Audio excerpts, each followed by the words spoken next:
Important देखिए। 19वीं शताब्दी के उत्तरार्ध में भारत में कारखाना उद्योग की तीव्रतर वृद्धि हुई थी। कब? 19वीं शताब्दी के उत्तरार्ध में। प्रथम कारखाना अधिनियम सन 1881, सन 1881 दोस्तों, ठीक है।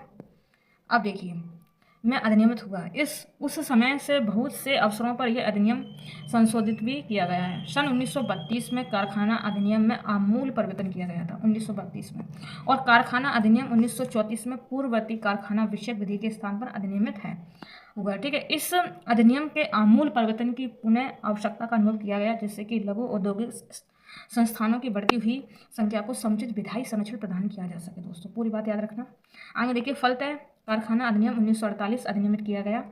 इस अधिनियम में कारखानों में श्रमिकों से संबंधित विधि का संकलन एवं संशोधन भी किया गया। श्रमिकों से संबंधित जो काम करते हैं वो श्रमिक होते हैं, ठीक है। आगे देखिए, यह अधिनियम संविधान सभा द्वारा 28 अगस्त, कब? 28 अगस्त दोस्तों, 28 अगस्त 1948 को पारित हुआ। इस पर भारत के गवर्नर जनरल की स्वीकृति सितंबर 1948 को प्राप्त हुई और यह अधिनियम 1 अप्रैल, कब? 1 अप्रैल 1949 ईस्वी से लागू हुआ। कब हुआ? 1 अप्रैल 1949 ईस्वी से लागू हुआ दोस्तों कारखाना अधिनियम।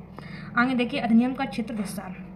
कारखाना अधिनियम 1948 जम्मू और कश्मीर राज्य को छोड़कर शेष संपूर्ण भारत में विस्तारित है हुआ था तब, ठीक है। यह सामाजिक विधि है जिसका उद्देश्य सामाजिक सुधार करना है और इसकी व्याख्या इसमें अप्रयुक्त भाषा को खंडित किए बिना विधायी उद्देश्यों की पूर्ति के लिए उदारवादी दृष्टिकोण से की जानी चाहिए। निर्वचन देखिए, कारखाना अधिनियम 1948 की धारा 2 याद रखना, ठीक है। मैं अधिनियम में प्रयुक्त निम्नलिखित शब्दों और अभिव्यक्तियों की परिभाषा दी गई है। जब तक कि संबंधित विषय में कोई प्रतिकूल बात न हो तब तक निम्नलिखित का अर्थ इस प्रकार हो जाएगा। देखिए, वयस्क।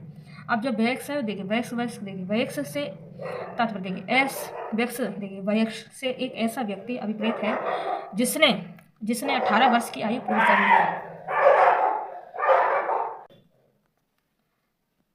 देखिए, वयस्क से ऐसा व्यक्ति अभिप्रेत है जिसने 18 वर्ष की आयु पूरी कर ली हो। किशोर, देखिए किशोर से एक ऐसा व्यक्ति अभिप्रेत है जिसने 15 वर्ष की अवस्था प्राप्त कर ली हो किंतु 18 वर्ष का नहीं हुआ हो, ठीक है। बालक से एक ऐसा व्यक्ति अभिप्रेत है जिसने 15 वर्ष की आयु पूरी नहीं की है, ठीक है। युवा व्यक्ति से एक ऐसा व्यक्ति अभिप्रेत है जो कि या तो बालक है या किशोर, ठीक है। या तो बालक है या किशोर युवा व्यक्ति माना जाएगा, ठीक है।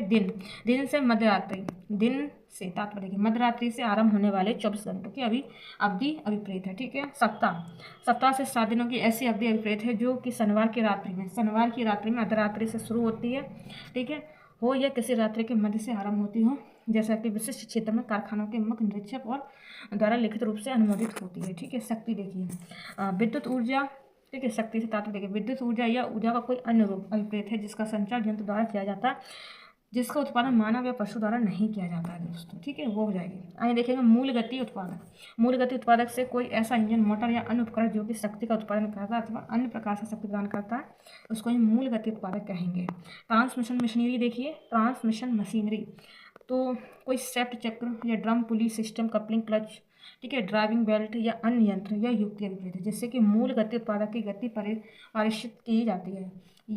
वह गति किसी मशीनरी या यंत्र द्वारा धारण की जाती है, उसको हम ट्रांसमिशन मशीनरी कह देंगे। अब देखिए नेक्स्ट इधर देखेंगे मशीनरी, ओनली मशीनरी देखिए। और मशीनरी के अंतर्गत मूल गति उत्पादक, ट्रांसमिशन मशीनरी और ऐसे अन्य यंत्र सम्मिलित हैं जिनके द्वारा शक्ति का उत्पादन, परिवर्तन, पारेषण का प्रयोग किया जाता है। विनिर्माण प्रक्रिया देखिए, विनिर्माण प्रक्रिया से निम्नलिखित संबंध है। सो देखिए इधर सबसे पहले किसी वस्तु या तत्व को बनाने, पलटने, मरम्मत करने, सजाने, फिनिशिंग, पैकिंग, सीलिंग, धोने, सफाई करने, तोड़कर अलग करने, गिराने या अन्यथा रूप में अनुकूलित करने का काम, जिसका उद्देश्य उस वस्तु या तत्वों को प्रयोग में लाने, विक्रय करने, निर्यात करने, अदायगी करने या व्यनित करने का ये सब, ठीक है। तेल या पानी के नाली के भाव या अन्य वस्तु को पंप करने की प्रक्रिया, विद्युत शक्ति का उत्पादन, रूपांतरण या पारेषण करने का काम, ये सब। मुद्रण के लिए टाइपों को कंपोज करने, लेंटर प्रेस द्वारा प्रिंटिंग करने, असमुद्रण, प्रकाशोत्तीकरण या इसी प्रकार की अन्य प्रक्रिया, ये सब। बुक बाइंडिंग काम, ये सब। निर्माण, पुनर्निर्माण, मरम्मत, फिर से फिटिंग, फिनिशिंग या पोतों या बेड़ों को तोड़कर अलग करने का काम, किसी सामग्री को शीतल में सुरक्षित रखने या एकत्रित करने, ये सब।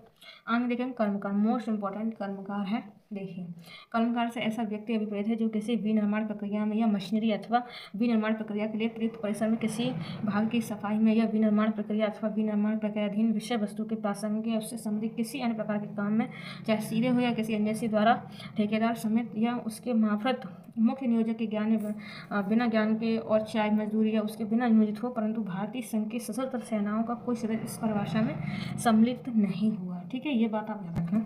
नेक्स्ट देखें, कर्मकार की परिभाषा में ऐसे कर्मचारी अविवर्जित नहीं किए गए हैं, अविवर्जित नहीं किए हैं जिन्हें कि एकमात्र लिपिकीय कार्य करने को दिया है। सत्य है कि उन्हें अन्यथा रूप में कर्मकार शब्द की परिभाषा के अंतर्गत आना चाहिए। इस धारा के अंतर्गत किसी व्यक्ति को कर्मकार मानने के संबंध में यह अनिवार्य नहीं है कि वह व्यक्ति मजदूरी ही प्राप्त कर रहा हो। ठीक है, आगे देखें, दिन की समय का निर्देशन। अधिनियम की धारा 3 में उपबंधित है कि इस अधिनियम में दिवस का समय भारतीय स्टैंडर्ड टाइम के अनुसार माना जाएगा, जो कि ग्रीनविच मीन टाइम से 5.5 घंटे आगे रहता है। किंतु इस ऐसे क्षेत्र में जहाँ की भारतीय स्टैंडर्ड टाइम का पालन नहीं किया जाता, वहाँ राज्य सरकार के निम्नलिखित के संबंध में नियम बना सकते हैं दोस्तों। ठीक है, आगे बढ़ेंगे हम यहाँ पर। विभिन्न विभागों को पृथक करना, पृथक कारखाना। ठीक है, विभिन्न विभागों को पृथक कारखाना अथवा 2 या 2 से अधिक कारखानाओं को एक कारखाना घोषित करने की शक्ति है। आप इसमें है धारा 4 में देखिए, धारा 4 में किसी अधिभोगी द्वारा इस निमित्त आवेदन किया जाने पर राज्य सरकार अपने आप लिखित आदेश और ऐसी शर्तों के अधीन जैसा वह उचित समझे द्वारा निर्देशित कर सकते हैं। ठीक है, अब देखिए, लोक आपात की अवधि में छूट प्रदान करने की शक्ति। देखिए, धारा 5 में लोक आपात के किसी प्रकरण में राज्य सरकार सरकारी राजपत्र में अधिसूचना के द्वारा किसी कारखाने या कारखाने के वर्ग या किसी प्रकार के कारखानों की धारा 67 को छोड़कर अन्य किसी भी धारा के प्रवर्तन से ऐसी अवधि के लिए छूट प्रदान कर सकती है। ठीक है, और ऐसी शर्तों के अधीन ये छूट प्रदान की जा सकती है जैसा कि वह उचित समझे, किंतु इस प्रकार की कोई भी अधिसूचना एक समय में 3 मास से अधिक की अवधि के लिए विज्ञप्ति नहीं की जा रही। ठीक है, आगे बढ़ेंगे हम यहाँ पर। स्पष्टीकरण देखिए, इस धारा के उद्देश्य हेतु लोक आपात का तात्पर्य एक गंभीर आपात से है जिसके द्वारा भारतवर्ष या उसके किसी हिस्से की सुरक्षा को, चाहे युद्ध हो या बाहरी आक्रमण हो या आंतरिक उथल पुथल के कारण खतरा पैदा हो जाता है इसमें। ठीक है, इस प्रकार से आगे देखेंगे, कारखानों का अनुमोदन, लाइसेंसीकरण और रजिस्ट्रेशन। अधिनियम की धारा 6 सरकार को नियम बनाने की शक्ति प्रदान करती है। इस धारा के अनुसार राज्य सरकार निम्नलिखित के बारे में नियम बना सकती है, इसमें धारा 6 में। ठीक है, अब देखिए, इस अधिनियम के उद्देश्य हेतु किसी वर्ग या किसी प्रकार के अधिष्ठानों की योजनाओं को मुख्य निरीक्षक या राज्य सरकार के समक्ष प्रस्तुत करने के संबंध में। अब मैं थोड़ा सा आपको कैंटीन वाली बात है दोस्तों। अगर हम कोई कारखाना है उसमें 250 श्रमिक काम कर रहे हैं तो वहाँ पर कैंटीन। ठीक है, अब ये मैंने बता दिया, राज्य सरकार आवश्यक कानून बनाकर मालिक को यह आदेश दे सकती है कि मालिक कैंटीन के लिए फर्नीचर, बर्तन, कप, प्लेट, ये सब। ठीक है, कारखाना अधिनियम में किए गए संशोधन। कारखाना की परिभाषा में न्यूनतम कर्मकारों की सीमा को बढ़ाकर 2 गुना किए जाने के संबंध में। सबसे पहले संशोधन के पहले, अब संशोधन के बाद। ठीक है, तो अभी ये होगा, ये पहले होगा। ठीक है, तो अभी हम जान लेते हैं पहले क्या था। देखिए, 2 में बताया गया है कि कारखाना से अपनी सीमा सहित कोई ऐसा परिसर अभिप्रेत है जिसमें क्या क्या होगा। देखिए, आई नंबर में देखिए, इसको हम पूरा बता देंगे, फिर इसके बाद ये बताएंगे। ठीक है, अब देखिए, थोड़ा सा हम इसको कम कर लेते हैं। देखिए, 10 या अधिक कर्मकार काम कर रहे हों। ठीक है, या पूर्ववर्ती मास के किसी दिन काम कर रहे थे और जिसके किसी भाग में विनिर्माण प्रक्रिया शक्ति की सहायता से की जा रही है या आमतौर से इसी तरह की जाती है दोस्तों। ठीक है, इसको पूरा पढ़ देते हैं। 20 या अधिक कर्मकार काम कर रहे हैं या पूर्ववर्ती 12 मास से किसी दिन काम कर रहे थे और जिसके किसी भाग में विनिर्माण प्रक्रिया शक्ति की सहायता के बिना की जा रही है या आमतौर पर ऐसे की जा सकती है। ठीक है, तो ये सब आप थोड़ा सा दब देख लेते हैं। इधर बता रहा है क्या, देखिए, कारखाना से अपनी परिसीमाओं सहित कोई ऐसा परिसर अभिप्रेत है जिसमें 20 से अधिक कर्मकार काम कर रहे हैं या पूर्ववर्ती मास के किसी दिन काम कर रहे थे और जिसके किसी भाग में विनिर्माण प्रक्रिया शक्ति की सहायता से की जा रही है, आमतौर से इस तरह की जाती है। पहले संशोधन में कितने सदस्य होते थे? 10। अब कितना हो रहा है? 20। बस यही फ़र्क है। बाकी यहाँ पर 20, फिर इसके बाद 40 बढ़ रहे हैं, मतलब लोगों की संख्या बढ़ रही है, बस ये सब है। आगे यहाँ पर देखिए, एक त्रैमास में ओवर टाइम की सीमा 50 घंटों से बढ़ाकर कितना कर दिया है? ओवर टाइम में 100 घंटे कर दी गई है एक त्रैमास में।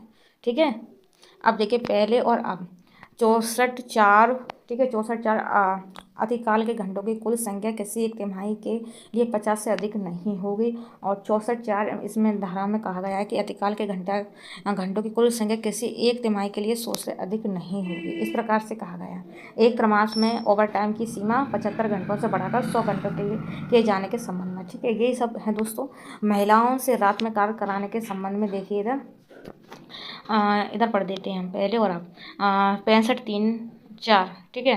तो इसमें क्या कहा गया है, किसी कर्मकार को लगातार 7 दिन से अधिक अतिकाल काम कराने के लिए अनुज्ञा नहीं दिया जाएगा और एक तिमाही में अतिकाल काम करने के घंटों की कुल संख्या 75 से अधिक नहीं होगी। और इधर कहा गया 65(3) यही सब धारा है। और किसी भी कर्मकार को लगातार 7 दिन से अधिक अतिकाल काम करने के लिए अनुज्ञा नहीं किया जाएगा, मजबूर नहीं किया जाएगा। ठीक है, और एक तिमाही में अतिकाल काम करने के घंटों की कुल संख्या 100 से अधिक नहीं होगी। ये सब बाकी इधर देखेंगे महिलाओं से रात में कार्य कराने के संबंध में। किसी कारखाने में किसी स्त्री से 6 बजे प्राप्त ठीक है और 7 बजे साय के बीच के घंटों के अलावा किसी और समय पर काम करने की अपेक्षा नहीं की जाएगी या उसे काम करने की अनुज्ञा नहीं दी जाएगी। ठीक है, तो 6 या 7 बजे ठीक है इतना सब। परंतु राज्य सरकार किसी कारखाने या कारखानों के समूह वर्ग या प्रकार के कारखानों के बारे में खंड खामे आदि कथित सीमाओं में फेरफार शासकीय राजपत्र में अधिसूचना द्वारा कर सके, किंतु इस प्रकार की ऐसी फेरफार 10 बजे साय और 5 बजे रात के बीच के घंटों में किसी स्त्री के नियोजन को पाणिगत ना करेगी। और इधर कहा गया है कि किसी कारखाने में किसी स्त्री से 6 बजे प्राप्त और 7 बजे साय के बीच के घंटों के अलावा किसी और समय पर काम करने की अपेक्षा नहीं की जाएगी या उससे काम करने की अनुज्ञा नहीं दी जाएगी। परंतु राज्य सरकार किसी कारखाने या कारखानों के समूह या वर्ग या प्रकार के कारखानों के बारे में खंड खा में अधिकथित सीमा में फेरफार शासकीय राजपत्र में अधिसूचना द्वारा कर सकेगी, किंतु इस प्रकार की ऐसी फेरफार 7 बजे साय और अगले 6 दिन 6 बजे प्राप्त के बीच के घंटों में किसी भी स्त्री के नियोजन के लिए की जा सकती है अगर राज्य सरकार राजपत्र के द्वारा करे तो। ठीक है, इस प्रकार से थोड़ा सा दिया गया है। अब देखेंगे हम सबसे ज़्यादा इंपॉर्टेंट इधर औद्योगिक नियोजन स्थायी आदेश अधिनियम 1940। ठीक है, अब देखिए हमारे देश में स्थायी आदेश के अभाव के कारण विभिन्न संस्थानों के प्रबंधक और कर्मकारों के मध्य संघर्ष की स्थिति हुआ करती है। इस अधिनियम के पारित किए जाने के पहले नियोजन की शर्तें अनुबंधों द्वारा नियंत्रित होती थी। ये अनुबंध प्रत्यक्ष और विपक्षित हो सकते थे तथा विभिन्न औद्योगिक संस्थानों में प्रबंधकों और कर्मचारियों के बीच में संपन्न की जाती थी। उनके स्वरूप में कोई समानता नहीं होती थी। केंद्रीय सरकार द्वारा औद्योगिक नियोजन स्थायी आदेश अधिनियम 1940 पास किया गया। अब इस अधिनियम से आवृत होने वाले सभी नियोजकों के लिए यह अनिवार्य हो गया कि वे अपने अधीन नियोजकों की शर्तें और सेवा दशाओं को सुनिश्चित करें। ठीक है, इसके साथ यह भी आवश्यक है कि उन शर्तों और सेवाओं की दशाओं की जानकारी कर्मकार को भी करा देनी चाहिए, तभी तो कोई मंजूर होगा, पहले बता दो। ठीक है, देनी चाहिए जिसके अंतर्गत उन्हें नियोजन प्रदान किया गया। ठीक है, इस अधिनियम का प्रयोजन औद्योगिक संस्थानों में नियोजित किए गए कर्मकारों की भर्ती, उन्हें काम से अलग किए जाने, अनुशासनात्मक कार्रवाई, छुट्टियां आदि की शर्तों और दशाओं आदि के बारे में बताती है। ठीक है, ये सब। अब देखेंगे धारा 1 अधिनियम का प्रवर्तन। देखिए स्थायी आदेश का उद्देश्य दोनों पक्षकारों को यह स्पष्ट कर देता है कि किन निर्बंधों और शर्तों पर कर्मचारी कार्य करने का समर्पण करें और किन शर्तों पर नियोजक उन्हें कार्य में लगाना चाहते हैं। ये सब ठीक है। यह अधिनियम अग्रलिखित प्रकार के औद्योगिक संस्थान में लागू होते हैं जो कि जम्मू और कश्मीर राज्य को छोड़कर भारत संघ में कहीं भी स्थित हो। ठीक है, आप देखिए जिनमें से 100 या अधिक कर्मकारों को नियोजित किया गया है, जिनमें कि पूर्ववर्ती 12 महीनों के किसी भी दिन 100 या अधिक कर्मचारियों को नियोजित किया गया हो। ठीक है, इस अधिनियम का प्रवर्तन निम्नलिखित संस्थानों में नहीं किया जाता है। देखिए कोई ऐसा उद्योग जिसके संबंध में बम्बई औद्योगिक संबंध अधिनियम 1940 के अध्याय 7 के उपबंध लागू होते हैं। कोई ऐसा औद्योगिक संस्थान जिसके संबंध में मध्य प्रदेश औद्योगिक नियोजन स्थायी आदेश अधिनियम 1961 उपबंध लागू होते हैं। ऐसी परिस्थिति में जबकि नियोजक स्थायी आदेश के अंतर्गत बीमारी अवकाश प्रदान करने के विकल्प का चुनाव करता है और इस अधिनियम की प्रस्तावना के अनुसार वस्तुतः सेवा की शर्तों का एक ऐसा भाग है जिससे कि नियोजक को बाद हुआ माना जाता है। ये सब अब देखेंगे थोड़ा से नियमावली दी गई थी। देखिए सिविल सेवाएं जैसे कि वर्गीकरण, यंत्र, अपील नियमावली, ये सब सिविल सेवा, अस्थायी सेवा, पुनरीक्षित अवकाश नियमावली, सिविल सेवा, ये सब थोड़ा सा ठीक है। भारतीय रेलवे प्रस्थान संहिता, ये सब कोई अन्य नियमावली जैसे कि इस नियमित समुचित सरकार द्वारा गजट अधिसूचना द्वारा विज्ञापित किए जाए। प्रत्यक्ष ये नियम निजी प्रबंधन व्यवस्था के अंतर्गत या सामाजिक प्रबंधन व्यवस्था के अधीन औद्योगिक संस्थानों में लागू नहीं होते, फिर भी समुचित सरकार इस अधिनियम का विस्तार जैसा कि वह उचित समझे किसी भी औद्योगिक संस्थान या औद्योगिक संस्थान वर्ग के संबंध में कर सकती है। दोस्तों, अधिनियम की प्रमुख विशेषता देखिए। औद्योगिक नियोजन स्थायी आदेश अधिनियम 1940 की प्रमुख विशेषता देखिए, मोस्ट इंपॉर्टेंट देखिए। प्रत्येक ऐसे औद्योगिक संस्थान के नियोजकों से जिनमें कि यह अधिनियम लागू या अपेक्षा की जाती है, वह स्थायी आदेश तैयार करे और उन्हें प्रमाणन अधिकारी के समक्ष, इसके पास प्रमाणन अधिकारी के समक्ष प्रमाणीकृत हेतु समर्पित करें। यह अधिकारी साधारणतः श्रम आयुक्त हुआ करता है। ठीक है, कौन सा अधिकारी होगा? वो श्रम आयुक्त होगा। Very important. इस अधिनियम के अंतर्गत कर्मकार की परिभाषा में कतिपय परिस्थितियों में पर्यवेक्षीय प्राविधिक व्यक्ति अंतर्विष्ट माना जाता है। प्रमाणकर्ता अधिकारी को इस बात की शक्ति प्राप्त है कि स्थायी आदेशों के प्राकलित में कुछ बड़ी घटी या परिवर्तन कर सके। ये सब चल रहा है। आगे बढ़ेंगे हम। ये सब है दोस्तों। आगे देखें, प्रमाणकर्ता अधिकारियों और अपीलीय प्राधिकारियों के इस अधिनियम की धारा 11 के अधीन कतिपय मामलों के संबंध में ऐसी सभी शक्तियाँ प्राप्त होंगी जो कि ऐसे मामलों में एक सिविल न्यायालय को प्राप्त होती हैं। ठीक है, ये वाले में ये सब है दोस्तों। आगे बढ़ेंगे। भारत यहाँ पर देखेंगे व्यवसाय संघ अधिनियम 1926। व्यवसाय संघ अधिनियम 1926 दोस्तों। ठीक है, भारत के व्यवसाय संघों के विकास आंदोलन में इसका इतिहास दृष्टिगत होता है और इस विकास का प्रारंभ 1890 से हुआ है, जबकि बम्बई मिल हेड्स एसोसिएशन नाम से सर्वप्रथम कर्मकारों का एक संघ बम्बई में गठित किया गया था। इस संघ का गठन बम्बई मिल कर्मकारों की शिकायतों को दूर करने के संबंध में किया गया। इस संघ को ठीक श्रमिक संघ के रूप में उस अर्थ में मानना कठिन है जिस अर्थ में आज व्यवसाय संघों की परिभाषा दी गई है। इस संघ की कार्य की प्रणाली के संबंध में आज भी बहुत ही कम बातें मालूम हैं। देखिए, औद्योगिक उथल पुथल और आर्थिक असंतोष के कारण कारखानों और उद्योगों के क्षेत्र में कुछ कर्मकारों के हड़तालों के दृष्टांत सामने आने लगे हैं। उन हड़तालों का नियंत्रण और पथ निर्देशन उनकी कर्मकारी समितियां करती हैं। ये सब दोस्तों। ठीक है, आगे बढ़ेंगे। इधर देखते हैं। आज़ादी से पूर्व देश में व्यवसाय संघ आंदोलन की प्रगति बहुत संतोषजनक नहीं रही। ये सब आप जानते हैं। आगे देखेंगे। व्यवसाय संघवाद को पूर्णतः प्रभावी बनाने के लिए दो बातें आवश्यक हैं। व्यवसाय संघवाद को पूर्णतः प्रभावी बनाने के लिए दो आवश्यक बातें हैं, लोकतांत्रिक भावना और शिक्षा। ठीक है, ये सब लोकतांत्रिक आदेश अब भी भारतीय मजदूरों में विकसित करने की आवश्यकता और शिक्षा की कमी इन मजदूरों के लिए एक व्यवधान है। ये सब आज़ादी के पश्चात से भारतीय नागरिकों में लोकतांत्रिक भावनाओं का विकास हो रहा है और उद्योगों में काम करने वाले कर्मकार इस संबंध में अपवाद नहीं कहे जा सकते। ठीक है, सन 1920 में मद्रास उच्च न्यायालय में मद्रास वस्त्रोद्योग श्रमिक संघ के अधिकारियों के विरुद्ध ये कुछ बिन्नी लिखा था, बिन्नी कंपनी की ओर से दायर किए गए एक बाद में आदेश जारी करते हुए संघ के अधिकारियों को इस बात के लिए प्रतिबद्ध कर दिया गया कि वे कतिपय कर्मकारों को काम पर न लौटने के द्वारा अपने नियोजन की संविदा को भंग करने के लिए उत्प्रेरित ना करें। ठीक है, प्रत्यक्ष उस समय श्रमिक संघ के अधिकारियों ने अपने आप को अभियोजन और कारावास के दायित्वाधीन पाया था। ये सब हो गए। आगे देखेंगे। अखिल भारतीय व्यवसाय संघ, इसको देखिए। अखिल भारतीय व्यवसाय संघ कांग्रेस के तत्कालीन महासचिव NM जोशी ने केंद्रीय विधानसभा के समक्ष सफलतापूर्वक एक प्रस्ताव रखा था जिसमें इस बात की मांग की गई थी कि श्रमिक संघों को संरक्षण प्रदान करने के लिए सरकार की ओर से विधायी कदम उठाए जाने चाहिए।